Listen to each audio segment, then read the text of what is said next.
The first bullet missed Evelyn's head by 2 inches and she didn't shrink back. She turned slowly and looked the shooter dead in the eyes as the second bullet punched through the wall behind her. Rain slammed against the marble driveway in heavy silver sheets. Her suitcase lay on its side at her feet, and the man who had just tried to kill her was 20 feet away, reloading with hands that shook worse than hers ever had. She slid the knife out of her sleeve, drew her arm back and threw it without breathing. The blade buried itself in his throat before he finished the reload. He dropped to the wet stone like a puppet and the rain kept falling, indifferent to whether he lived or died.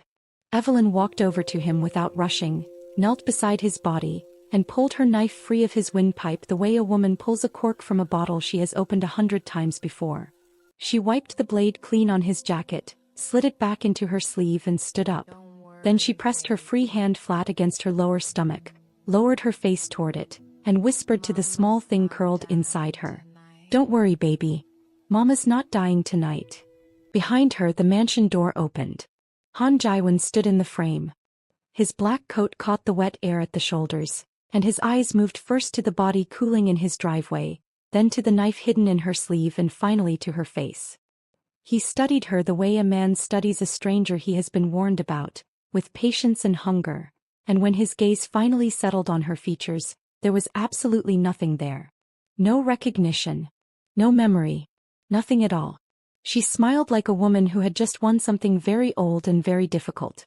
For a single heartbeat she was somewhere else entirely, standing barefoot on a floor of white marble in a dress the color of arterial blood. A man lay dead at her feet, and her hands were perfectly steady, and the blood on her knuckles did not belong to her. Somewhere behind her, Jiwon's voice came through the vision, low and dark and terribly close to her ear. "Do it again. Show me who you really are." Then the vision was gone and she was back in the rain. Jiwon's voice returned to the present, polite as a drawn blade. "Come in, Missies.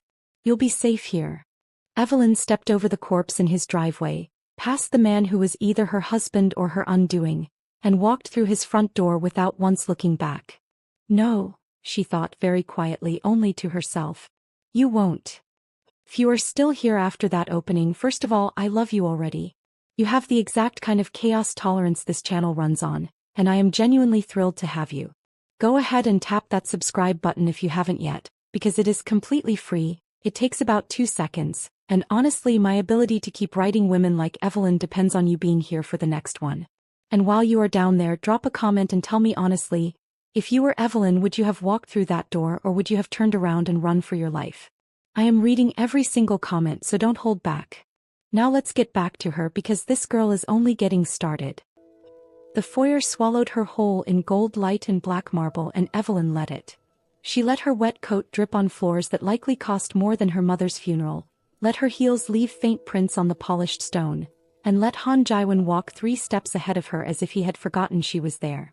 2 men in dark suits stood against opposite walls like they had grown out of the plaster, and neither of them looked at her, and neither of them looked at the body she had just left bleeding in the rain. That told her everything she needed to know about this house. Bodies were not surprising here. Bodies were Tuesday. Jiwon led her into a dining room with a table long enough to seat a funeral party, and he gestured to the chair at the far end without speaking. "Sit." She sat. An older woman with silver hair pulled into a severe knot placed a plate of grilled fish and white rice in front of her, and her eyes did not meet Evelyn's and her eyes did not meet Jiwon's either. She moved like a woman who had learned a long time ago that invisibility was the only job description that mattered in this house. She set down the plate, bowed half an inch and vanished back into the kitchen. Jiwon sat across from Evelyn at the other end of the long table. He did not eat. He watched. She picked up her chopsticks and began to eat as if she were at a restaurant she had chosen herself. She chewed slowly. He swallowed. She reached for her water glass with a hand that did not shake, because her hand had not shaken since she was 12 years old, and she was not going to let it start shaking tonight for a man who had not even recognized her face. A full minute passed. Then another. The only sound in the room was the clock on the wall and her own steady breathing. Finally, Jiwon spoke, and his voice crossed the length of the table without rising above conversation. "Most women cry when they are brought here." Evelyn slowly set down her chopsticks, met his eyes across the polished wood, and answered him without blinking. "Most women weren't brought here on purpose. And most women haven't killed before. The fork in his hand stopped halfway to the plate. She watched him set it down. She watched him lean back in his chair. She watched him decide in real time whether she was bluffing, and she watched him land on the conclusion that she absolutely wasn't. His jaw tightened by exactly 1 degree, and that single small movement told her she had just done something almost no one in his life had ever managed to do. She had made him recalibrate. "Who did you kill?" he asked. "Someone who deserved it," she mumbled. "That is not an answer, Evelyn. It is the only one you are getting tonight." The corner of his mouth moved barely, not a smile. It was something older than a smile. Something closer to appetite. "Your father told me you were quiet," he said. "My father tells a lot of people a lot of things. He told me you were obedient. My father lies to survive. It is the only skill he has left." Jiwon studied her the way a collector studies a painting he suspects may be counterfeit. His eyes moved across her face slowly, and when he spoke again, his voice had lowered. "You are not what I was expecting, Miss Eze." "Good. I have not decided yet whether that is good." "You will." Just then the old housekeeper returned, cleared the plates without making eye contact with either of them, and disappeared again. When she was gone, Jiwon rose from his chair and walked the length of the table until he was standing at her shoulder. "There are 3 rules in this house," he said quietly, close to her ear. "Break 1 and I will know. Break 2 and you will regret it. Break 3 and you will not leave. Are you listening?" "Yes." "You will not ask about my past. 2. You will not open doors I have closed. 3. His voice dropped a quarter note, and somehow the drop in volume was louder than if he had shouted. "You will not go to the East Wing. For any reason. At any hour. Under any circumstance." She nodded. "He just told me exactly where to look," she thought. "Do you understand me, Miss Eze?" "Yes, of course," she whispered. "Say it back to me." "I will not ask. I will not open. I will not go." He stood behind her for another long moment, and she could feel him studying the back of her neck the way a butcher studies a cut of meat. Then he straightened, walked to the dining room door, and left her alone in the long room with the ticking clock and the empty plates. She sat there for another full minute before she allowed herself to exhale. Her hand drifted, almost without her permission, down to her lower stomach. 8 weeks, she thought. *8 weeks, and I have already broken the first rule just by arriving. By the end of the month I will have broken all 3. She stood up and walked to the window of her assigned bedroom on legs that felt steadier than they had any right to feel. The garden below was black and silver in the rain, and she could see the outlines of rose bushes against the far wall, white blooms catching whatever faint light the sky was willing to offer. She did not yet know what those roses meant. He did not need to know. A garden full of white roses in a house full of locked doors and silent servants meant exactly one thing, and she had grown up in a house with the same kind of flowers. She turned away from the window, lay down on the bed without removing her dress, and stared at the ceiling. At exactly 2:47 in the morning she heard it. Humming. A woman's voice, soft and unhurried, coming from somewhere directly above her head. The melody was old. Older than Evelyn, possibly older than the house itself, something her mother might have recognized before her mother had been taken from her. The humming moved slowly, the way a woman walks a corridor she has walked 10,000 times and still is not supposed to be walking. Evelyn did not move. He barely even breathed. Then the humming stopped. A door clicked shut somewhere above her. Not slammed, not rushed, just closed with the unhurried confidence of a woman who had all the time in the world and no one to answer to. Then silence. Evelyn lay in the dark with her hand pressed flat against her stomach and her eyes wide open, and her heart did something it had not done in nearly a decade. It was not fear, because fear was useful and she had long ago learned how to use it. This was sharper than fear. This was recognition. Because the woman upstairs was not a ghost. The woman upstairs was not a servant. The woman upstairs was not even, strictly speaking, a prisoner. The woman upstairs was exactly who Evelyn had come to Seoul to find. Morning came without sleep, and Evelyn was grateful for it, because sleep would have been a weakness she could not afford inside these walls. She rose before the sun, showered in water hotter than she needed, and dressed in a simple black slip dress she had packed herself. She did not want to wear anything Han Jiwon's household had chosen for her. At least not yet. She found him already at the breakfast table. He was reading a folded newspaper and drinking black coffee from a cup so thin it looked like it would shatter if someone spoke too loudly near it. He did not look up when she entered, and he did not stand when she sat down across from him, but she felt the full weight of his attention arrive at her the moment her chair touched the floor. The silver-haired housekeeper poured her tea without asking what she preferred. Jiwon turned a page of the newspaper and finally spoke. "You did not sleep." "No. The bed is not what kept you awake." He said it as a statement, not a question, and Evelyn understood immediately that this was the first real test of the morning. He was telling her that he knew she had heard something in the night, and he was waiting to see whether she would lie about it, whether she would ask about it, or whether she would do the third, harder thing and say nothing at all. She sipped her tea. "The bed was fine." "That is not what I asked." "You did not ask anything. You made an observation." "I am returning the courtesy." The corner of his mouth moved again, that almost smile. He folded his newspaper in half, then in quarters, and set it beside his coffee cup like a man who had never in his life allowed a thing to be where it should not be. "You are going to be a great deal of trouble, Miss Eze." "Yes. You do not deny it." "Would you believe me if I did?" "No." "Then we are saving each other time." He looked at her fully for the first time that morning, and she held his eyes across the breakfast table without blinking. And for 3 full seconds the kitchen disappeared and there was nothing in the house except the two of them and the very old question of who was going to blink first. Neither of them did. The housekeeper returned with a plate and the spell broke and Evelyn lowered her eyes to her food and began to eat. She did not see Jiwon again until evening. What she did see in the long hours between was the house itself. She walked it slowly and unhurried. She counted doors. She counted windows. She memorized which hinges sang and which ones did not. She noted the exact position of every man in a dark suit, and she noted which ones watched her and which ones pretended not to, and she filed all of it away in the same place she had been filing information since she was small. It was in the second-floor corridor just past noon that the housekeeper finally broke her silence. The older woman appeared from a side hallway the way she always appeared, without footsteps, and she stopped in front of Evelyn and held out a folded cloth napkin as if she had come to deliver laundry. Her eyes did not rise to meet Evelyn's face. "Whatever you heard last night, madam," she said very quietly, "you did not hear it." Evelyn took the napkin. "And if I did?" "The last girl who heard it is buried under the white roses in the south garden. He planted them himself. He waters them on Sundays." The housekeeper turned and walked away without another word, and Evelyn stood in the hallway holding a folded napkin that did not actually contain anything, and she understood that she had just been given 2 gifts. The first was a warning. The second was an ally. The silver-haired woman would not say a third word to her about any of this ever, but she had said these 2, and 2 was more than most women in this house would ever risk. Evelyn walked back to her room and closed the door.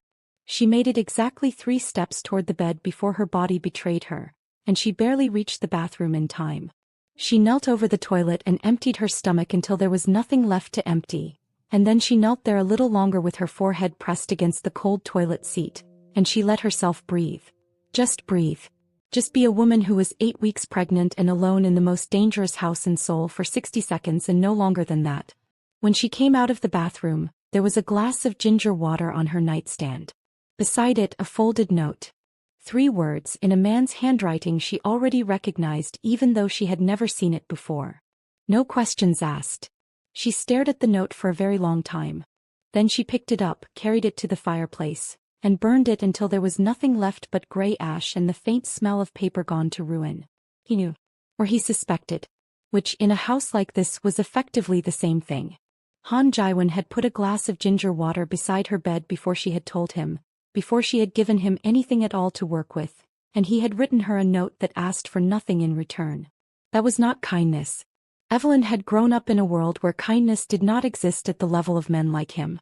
He was gathering information and he was letting her know that he was gathering it, and he was daring her to decide what to do about it. Night 3 was the night she broke the 3rd rule. She waited until the house had been asleep for 90 minutes. Until even the men in the dark suits had rotated their shifts twice and settled into the bored inattention of the deep hours. She wore no shoes. She wore no perfume. She carried nothing except the small penlight she had hidden in the lining of her suitcase, and the knife, always the knife, tucked back into its sheath against her forearm. The east wing was on the third floor. She had worked that out on day one, from the geometry of the corridors and the way the servants refused to sweep the staircase at the far end of the house. She climbed the stairs without making them creak because she had learned many years ago that stairs creak in the middle and not at the edges, and she walked the far edge of every step like a woman who had done this before. The east wing hallway was lit by a single sconce burning low. At the end of it was one door. She walked toward it slowly, listening, and when she was 10 feet away, the humming started again. The same melody as the first night. The same unhurried rhythm. The same woman. Evelyn stopped where she was, pressed her back lightly against the wall, and let the sound wash over her. And for the first time in 3 days she allowed something that was not strategy to move through her chest. It was grief. It was old and it was complicated and it was hers. She walked the rest of the way to the door and pressed her ear to the wood. And a voice, soft and amused and entirely awake, answered her from the other side. You must be the new one. Come closer, darling. Let me see what he chose this time. Evelyn did not move for several seconds. Then she crouched down, found the small gap at the base of the door where the old wood had shrunk away from the frame, and she looked through it. The woman on the other side was sitting on a velvet chair in a room that could not, by any honest definition, be called a cell. The room was beautiful. The lamps were warm. The bookshelves were full. The woman herself was in her middle 30s, maybe, with dark hair pinned up loosely and a silk robe the color of dried blood. She was not emaciated. She was not chained. She was reading a novel, and she set it down on her lap when she felt Evelyn's eyes at the door, and she looked directly at the gap as if she could see straight through it. You are different, the woman said, still quiet, still amused. The others were frightened. You are calculating. That is much more interesting. Evelyn spoke through the gap without raising her voice. Who are you? Park Sun-hee. I was his wife before you. Technically I still am. He just hasn't signed the paperwork yet, and he won't, because that would require admitting to the world that I am still breathing. Why are you here? Because I made the mistake of loving him honestly. And then I made the larger mistake of learning what he actually does with the shipping routes my family owns. He could not let me leave and he could not bring himself to kill me, so he built me this very lovely cage and told the world I was dead. It has been 2 years and 4 months. Sun-hee leaned forward on the chair, and her eyes through the gap were sharp and tired and not unkind. He will do the same to you eventually, darling. Unless you give him something I never could. Before I send you deeper into this house, can I ask you something real quick? Because I'm genuinely curious. If you were Evelyn right now, crouched in a dark hallway listening to the woman your husband has been hiding for 2 years, would you stay and keep talking? Or would you run back to your room and pretend you never heard her? Tell me in the comments. I read every single one of them, and honestly some of your answers are better than anything I could write myself. And if you haven't hit subscribe yet, now's the time, because what happens next is the scene that will keep you up tonight. Trust me on that. Evelyn's hand drifted without her permission to her lower stomach. And Sun-hee saw it. The older woman's entire face changed. The amusement drained out of it, and what replaced it was something dangerous, something very close to recognition. Oh, Sun-hee said very quietly. Oh, you clever, clever girl. You did not come here empty-handed. No. Does he know? No. When will you tell him? When I decide he has earned it. Sun-hee laughed, but there was no joy in it. There was only a tired kind of wonder, the sound a woman makes when she sees a younger version of herself making a sharper choice than she ever had the courage to make. He will love you for that, Sun-hee whispered. He will love you in a way he was never capable of loving me. Do you understand what I am telling you? You're going to ruin him. And he is going to thank you for it. Evelyn was about to answer her when the silence in the hallway shifted. She felt it before she heard it.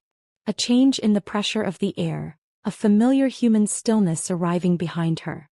She rose slowly from her crouch, turned her head and saw him. Han Jiwon was standing at the far end of the corridor in shirt sleeves watching her. He did not shout. He did not move. He just watched her from the end of the hallway the way a man watches a storm he has been expecting for a long time, and when he finally spoke, his voice crossed the distance as calmly as if they were still at the breakfast table. I told you not to come here. Evelyn straightened to her full height and met his eyes across the corridor. I know. He began to walk toward her, slow, unhurried. Then why did you? She waited until he was close enough that she could see the exhaustion at the edges of his eyes.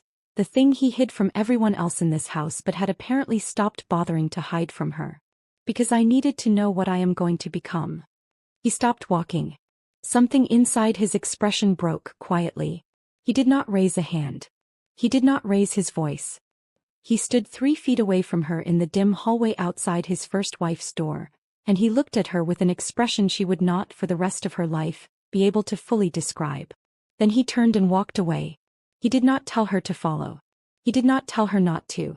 Evelyn stood alone in the hallway with Sunhee's voice humming softly through the door behind her, and she understood something she had not understood an hour ago. She had not broken Han Jiwon tonight. She had only shown him that he had already been broken, long before she arrived, and that she was going to be the woman who finally made him look at it. He did not speak to her the next morning. Evelyn came down to breakfast fully dressed and perfectly composed, and she found the long table already set for one. Her plate. No second chair across from her. The silver-haired housekeeper did not meet her eyes as she poured. Jiwon had eaten earlier alone in a different room, and the message was loud even though no one in the house had said a word out loud. She was being iced out. She recognized the attitude immediately because she had used it herself many times on men who had gotten too close to her too quickly. You did not punish a woman for breaking your rules. You punished her by removing yourself. You let the absence do the work. Evelyn ate her breakfast slowly, drank her tea and understood that Han Jiwon was not angry with her. He was afraid of her. And a man like him, afraid of a woman like her, would not strike. He would retreat, reload and wait to see what she did with the silence. But she did nothing. She spent the day in the library reading a novel she did not care about, and she passed him twice in the hallway without speaking, and she felt his eyes track her both times, and she did not give him the satisfaction of looking back. By the 3rd day of his silence, the house itself had started to feel tighter. Servants moved faster. Men in dark suits lingered longer in doorways. Even the air in the dining room seemed to hold its breath. Whatever Han Jiwon felt, the house felt it twice as loudly, because that was the nature of a household built around one man's temperament. On the 4th evening he finally came for her. She was sitting in the window seat of her bedroom, reading by the last of the daylight, when the door opened without a knock and he walked in. He was in shirt sleeves again, the collar open at the throat, and he carried a pistol in his right hand, the way another man might carry a glass of wine. He crossed the room without speaking. He set the pistol down on the small table beside her and stepped back 3 paces. Then he sat down in the armchair across from her, crossed one leg over the other and looked at her. "Pick it up." Evelyn closed her book slowly and set it aside. "Why?" "Because I have been wondering for 3 nights what kind of woman you actually are. And I am tired of wondering." "Pick it up, Mrs. It is loaded. The safety is off. There is 1 round in the chamber and 6 more in the magazine. That is more than enough to end this conversation and me and whatever it is you came here to do. Pick it up." He did not pick it up. She looked at the pistol on the small table beside her. She looked at the man sitting 3 paces away in the armchair. She looked back at the pistol and she thought very clearly about how easy it would be. 1 squeeze. She had done it before. She knew exactly what his weight would feel like hitting the floor because she knew what weight felt like hitting any floor, and a man was only ever a man once the trigger was pulled. But she did not pick it up. She folded her hands in her lap and watched him watch her. A full minute passed. Then another. The daylight outside the window finally finished dying, and the room dropped into that blue hour where nothing in the world looks quite real, and still Evelyn did not move and still Jiwon did not speak. He just watched her and she watched him back, and the pistol sat on the table between them like a question neither of them was going to answer out loud. Finally he spoke. "Why didn't you?" "Because the last man I shot begged," Evelyn said quietly. "I didn't want to hear you beg." The silence that followed was the deepest silence she had heard since she had entered his house. Han Jiwon looked at her for a very long time without moving. Then slowly he leaned forward, picked up the pistol himself and set it in his own lap. He did not put it away. He did not unload it. He just held it the way another man might hold a book he was not quite ready to finish. "Who was he?" he asked. "The man who killed my mother." Jiwon's eyes did not leave her face. "When I was 12. Did your father know?" "My father hired him." Something behind Jiwon's eyes moved, something old and dangerous and for the first time in her life, completely on her side. He did not ask her another question. He did not offer her sympathy because they both understood that sympathy was the one thing that would have ruined the moment.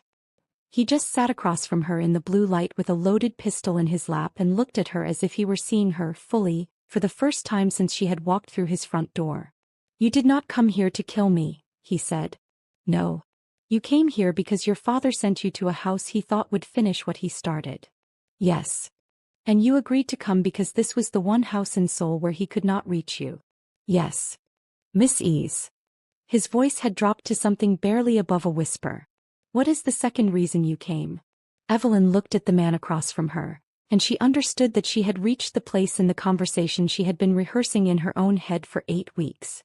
She had imagined this moment in 100 different ways in 100 different rooms, and in every single version of it she had pictured she had been the one in control. He was not in control now. But she was not afraid either. And the distance between those two things was where she had been living her entire adult life. "Ask me again in 3 days," she said. He did not argue. He did not push. He nodded once, stood and walked to the door. He paused with his hand on the frame and he spoke without turning around. 3 days, Miss Eze. And then the truth. From both of us." He left. Evelyn sat in the blue light for a long time after the door closed, and she pressed her hand flat against her lower stomach, and she whispered to the small thing curled inside her for the second time since she had arrived in this house. 3 days, baby. Hold on. Mama's almost there." 3 days passed like water through cupped hands. She spent them walking the garden, reading in the library, eating meals that he now took with her again, speaking to him in the quiet fragments of people who had decided to stop performing for each other. She was not falling in love with him. He was something more dangerous than that. She was becoming comfortable in his presence, and comfort in a house like this was the first cousin of trust. On the third evening he came to her room again. And this time he did not bring a gun. He sat in the armchair across from her and he waited, and he did not have to ask. Evelyn folded her hands in her lap, looked him in the eye and gave him the truth she had been carrying for 8 weeks. "I am carrying your child, Han Jiwon. I have been since the night in Busan. I knew exactly who you were that night. He did not know me. I let my father sell me into this house because I needed to see who you became when you thought no one was watching. I needed to know if the man who fathered my child was a man my child deserved to know, or a man my child deserved to be protected from. Those are the 2 reasons I came." He did not speak for a long time. When he finally did, his voice was so quiet she almost missed it. "Why didn't you just come to me? Because men like you do not respect what is given. You only respect what is earned. I needed you to choose me before you knew you had any reason to." He stood up and crossed the space between them. He did not kneel. He did not weep. He was not that kind of man, and she would not have trusted him if he were. He stopped in front of her chair, and he placed one hand very lightly against the side of her face, and he placed the other hand just as lightly against her lower stomach. He held both hands exactly where they were for one long, quiet breath. Then he said, "The test is over. You passed. Now it is my turn." He walked to her writing desk, opened the top drawer, and withdrew a thick manila folder she had not known was there. He crossed back to her, set the folder in her lap and stepped away. "Your father did not sell you for peace," he said. "He sold you because he has been laundering money through the shipping routes that used to belong to my wife's family, and he knew that I have been hunting whoever has been moving dirty cargo through those lanes for almost 2 years. He hoped that trading you to me would buy his silence. He hoped I would be distracted by a new woman in my bed. He did not know that the woman he was trading was the one person in the world with more reason to destroy him than I have." Evelyn opened the folder. Inside, photographs, bank records, a handwritten ledger in her father's own script, and at the bottom, a single document that made her hand stop moving halfway down the page. A payment, 12 years old, from her father's personal account, to the man whose name she had never spoken out loud to another human being, because the last time she had spoken it she had been 12 years old and standing over his body with a gun she did not remember picking up.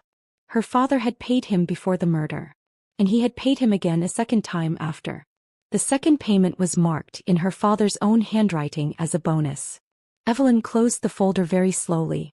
She did not cry.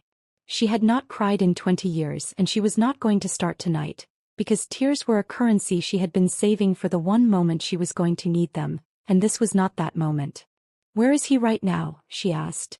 Seoul, Jiwon said. Penthouse on the 32nd floor of the Uedo Tower. He thinks he is waiting for news that I have killed you. Take me to him. Evelyn. It was the first time he had used her given name. Take me to him, she said again. Tonight. Han Jiwon looked at her for a very long moment. Then he nodded once and he picked up the folder from her lap and he walked to the door and he held it open for her. Wear the red dress, he said quietly. The one that is hanging in your closet. I had it delivered this morning. I was not sure when I ordered it what I was ordering it for. You were sure? Yes. He did not meet her eyes. I was sure. Hey, real quick before you watch what she does next. I just wanted to say thank you. If you've made it this far into the video, you are the reason I keep writing about women like Evelyn and I do not take it lightly. Do me one small favor. Hit that like button if you're rooting for her because what happens in the next 10 minutes is going to tell you exactly what kind of woman her mother raised before her father took her mother away. And if you haven't subscribed yet, this is your sign. The next chapter of her life starts now. The red dress fit her like it had been made exactly for her. Evelyn stood in front of the long mirror in her bedroom and let the silk settle against her skin. And she understood, looking at her own reflection, why Han Jiwon had not been able to meet her eyes when he admitted he had ordered it. He had not ordered a dress for his wife. He had ordered a dress for a woman he already knew was going to walk into a penthouse tonight and not walk out as the same person. The red was not romantic. The red was a statement. Blood did not show on red.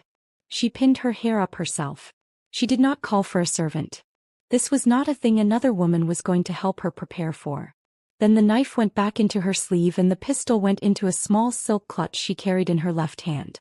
When she walked down the long staircase of Han Jiwon's mansion in that red dress, every man in a dark suit lining the foyer turned to look at her, and every one of them, without exception, lowered his eyes before she reached the bottom step. Jiwon was waiting for her by the front door in a black suit and no tie, and when she reached him he did not offer her his arm. He did not need to. They were past the kind of relationship that required gestures. He opened the door. She walked through it. The drive to Uedo was silent. The rain had stopped sometime in the late afternoon, and Seoul at night glittered wet and gold through the tinted windows of the car, and Evelyn watched the city slide past and thought very calmly about the shape of her father's face. She had not seen him in person in almost 2 years. She had been preparing for this meeting in one form or another, since she was 12 years old. The Uedo Tower rose 32 floors above the river. The private elevator opened directly into the penthouse foyer. White marble floors. A ceiling of hammered silver. A single Chinese vase on a mahogany table that her father had paid more for than most men in Seoul earned in a lifetime. Evelyn stepped out of the elevator with Jiwon 3 steps behind her, and the first thing she saw was the exact floor of the flash-forward she had lived inside her own head for 8 weeks. White marble. Seamless. Waiting. Chief Evelyn Eze was standing by the window with a glass of cognac in his right hand.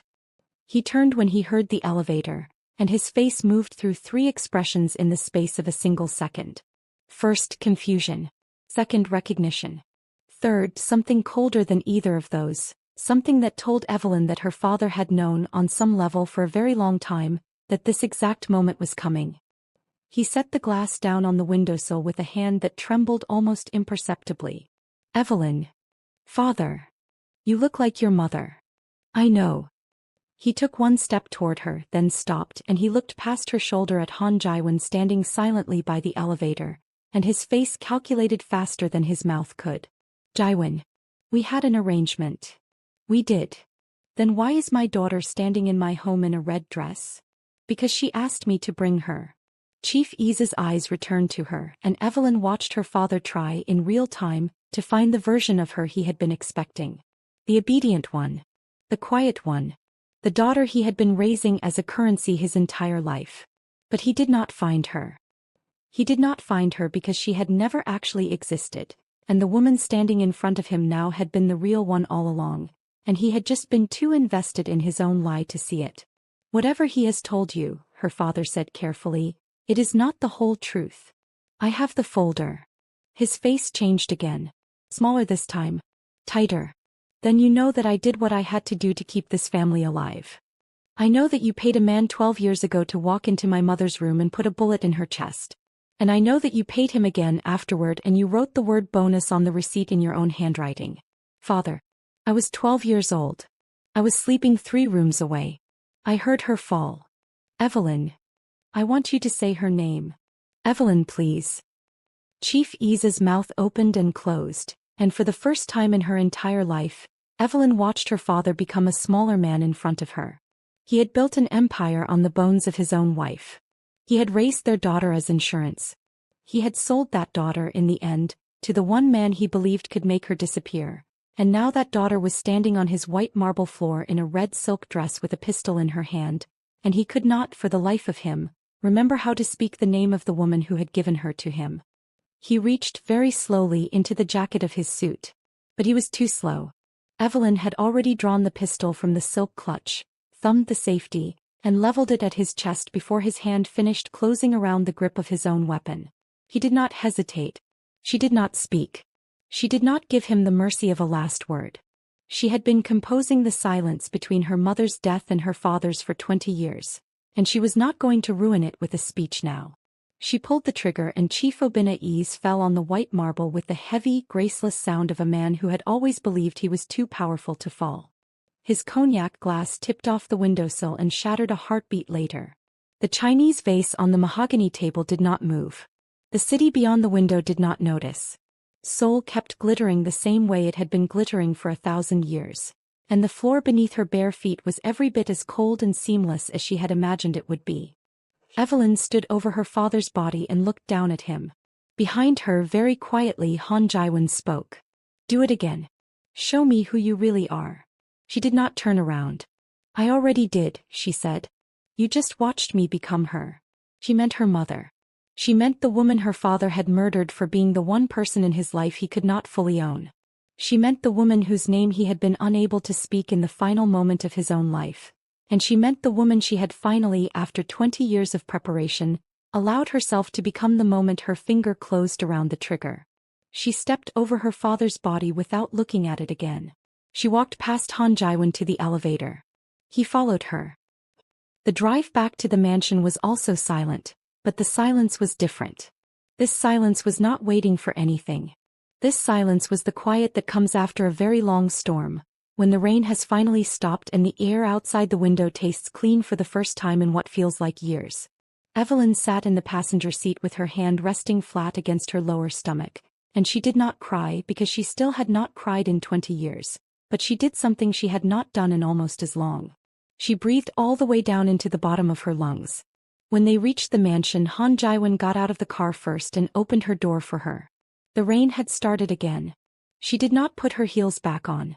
She walked across the marble driveway in bare feet, and he walked beside her, and the 2 men in dark suits by the front entrance bowed half an inch deeper to her as she passed than they ever had to him, and she did not miss it, and neither did he. Inside the foyer she stopped. She turned and she looked back through the open front door at the city beyond, and she watched the rain fall on the driveway where 8 nights ago, she had killed a man with a thrown knife before she had even crossed Jiwon's threshold. Han Jiwon came to stand behind her. He did not touch her. He did not speak. He just stood in the rain-scented darkness at her back and waited for her to say whatever she needed to say. She spoke without turning around. They sold me to the most dangerous man in Seoul, Evelyn said quietly. What they didn't know was that I was the one buying. And the price was every man who ever thought he owned me. He moved closer behind her. He placed one hand very lightly against her lower stomach over her own. And me? He asked. You are not a price, she said. You are what I bought. For a very long moment Han Jiwon did not move. Then slowly he lowered his forehead to rest against the back of her shoulder, and he exhaled a breath she suspected he had been holding since the night he had walked past a masked woman in Busan and failed to understand what his own life had just handed him. Evelyn. Yes. Our child will never grow up the way you did. I know, she said. That's the only reason I let you live. She closed the front door herself. Upstairs at the far end of the east wing, the locked door that had held Park Sun-hee for 2 years and 4 months stood quietly open in the empty hallway. The bed inside was made. The bookshelves were full. The velvet chaise was undisturbed. On the polished floor just inside the threshold, a single white rose lay exactly where a woman had dropped it on her way out, And nobody in the house knew yet that she was gone, and nobody in the house would find out until morning. And by then she would be somewhere far from Seoul, free for the first time in 2 years, because a younger woman in a red dress had walked into her husband's home and refused from the very first night to become her. Hey, you made it. You actually made it all the way to the end with me, and I just want to say, thank you. Genuinely. Stories like Evelyn's only exist because you sit with them, you feel them, and you come back for the next one, and I don't take a single second of your time for granted. Now tell me in the comments, do you think she should have spared her father, or did he deserve exactly what she gave him? I want to hear it. Also, be honest, did you see that ending coming, or did Evelyn blindside you the same way she blindsided Jiwon? If this one hit, drop a like for her, hit subscribe so you don't miss the next woman I write, and I will see you in the next story. Stay dangerous.